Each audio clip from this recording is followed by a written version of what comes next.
BookTube. Chelsea, the Reading Outlaw, here to do a belated top 5 LGBTQ SFF reads for the BookTube Babbles. This was, of course, supposed to go up last Wednesday, but, you know, you guys know me. You all have been around here long enough to know that that doesn't always happen, but better late than never. So we are going to do my top 5 BookTube SFF LGBTQ reads. This is not an exhaustive list by any means. These are just the first ones that popped into my head. So there are a lot of ones that I've read really recently, except for this first one, which is actually sitting right behind me here on the shelf. This is Boy Meets Boy by David Levithan.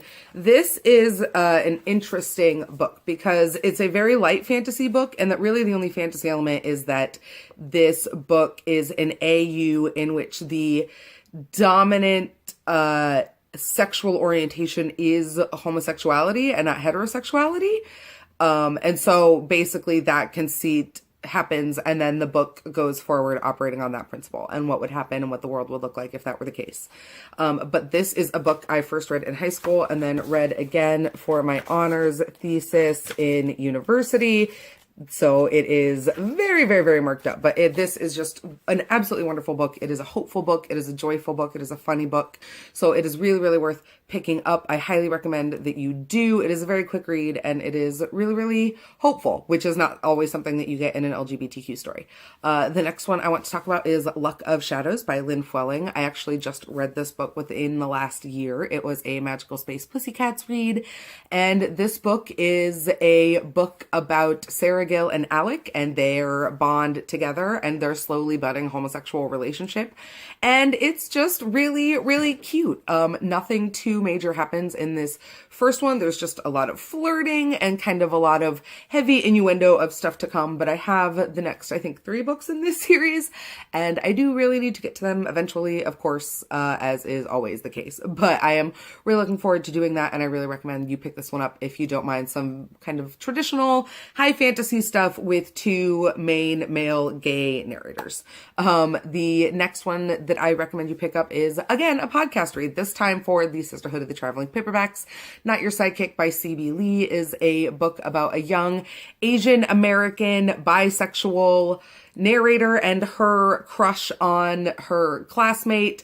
Also, this book has a very Incredibles kind of vibe because it takes place in a world with known established superheroes, and our protagonist is the daughter of 2 kind of like B-tier, second-tier heroes, and what happens when they kind of don't have anything to do because crime mysteriously drops all of a sudden in a way that's kind of odd.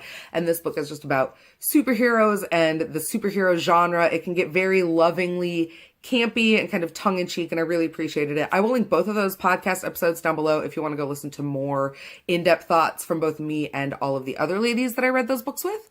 The next one coming up is a book that I really, really, really love, but kind of not really a spoiler warning, but just obviously this is a tragic gay story. For those of you who don't know, The Song of Achilles by Madeline Miller is the story of Achilles and Patroclus and their relationship, basically. Madeline Miller takes some pretty kind of homoeroticized bonds that appear in the Iliad and expands them and really crafts the backstory of these 2 great warriors who are very deeply in love with each other. If you know anything about Greek history or the Iliad and how things pan out for Achilles and Patroclus, you'll understand why.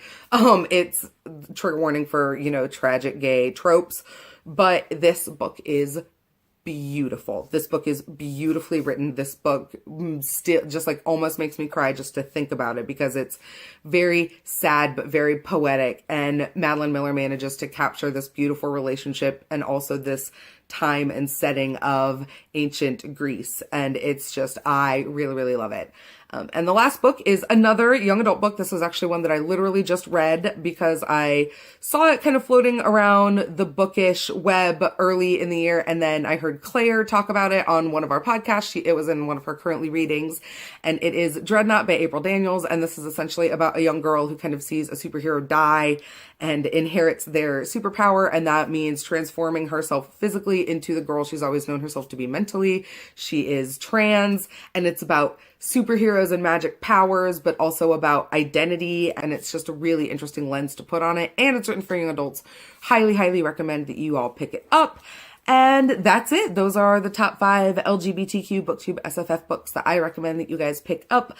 Please let me know down below what you've read, and please check out the BookTube SFF Babbles hashtag so you can see other people's amazing videos. I watched several people's videos and have a TBR that just won't stop growing. It's always the case.